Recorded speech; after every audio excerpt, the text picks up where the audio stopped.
When the government disclosed the official contract it signed with oil giant Exxon Mobil last week, despite being invited to what was called an historic event, the parliamentary opposition opted to boycott the event.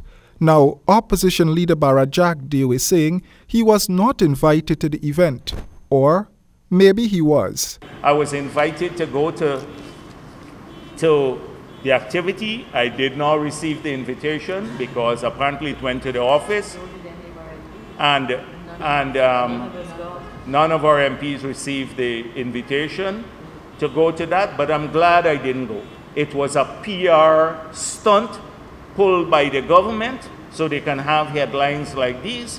But although Mr. Jagdeo declared that none of his MPs received the invitation that was delivered to his office, PPP Member of Parliament Gillian Burton is the first point of contact at the opposition leader's office. Mr. Jagdeo contends that there is no full disclosure of the contract because the government still has lots of questions to answer. So there is no full disclosure so far. We still don't know who negotiated this contract, what technical advice they had that's on the contract, who negotiated the bonus, how did it come to $18 million, how was it arrived at, what was the calculation, was it given to them as they said to fight the Venezuela border case, or Exxon Mobil is now saying this signing bonus was for 10 years extension of the contract.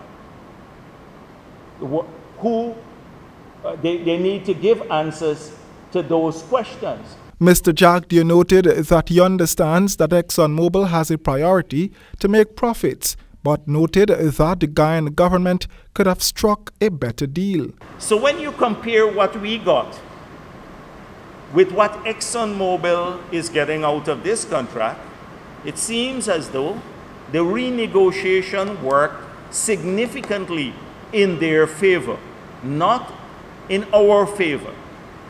And I've seen the manager said, the country manager said that Guyana gained more from renegotiation with Exxon Mobil. That is Mr. Henson saying that, DPI statement.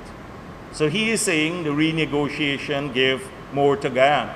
Of course, Mr. Henson's bosses are the shareholders of Exxon Mobil. Our bosses as members of parliament are the people of Guyana.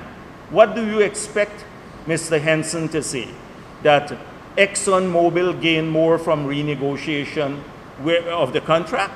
Can't change any future agreements. Would you expect him to say that? He has a duty and an obligation to his shareholders. In March 2020, Exxon Mobil and its production partners are expected to begin bringing up oil from 17 wells offshore Guyana.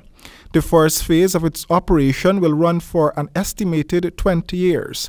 At the end of it, it is calculated that Guyana will rake in $7 billion in revenue. There is no estimation of the profits Exxon Mobil will make on the deal. Roy and James, HGP Nightly News.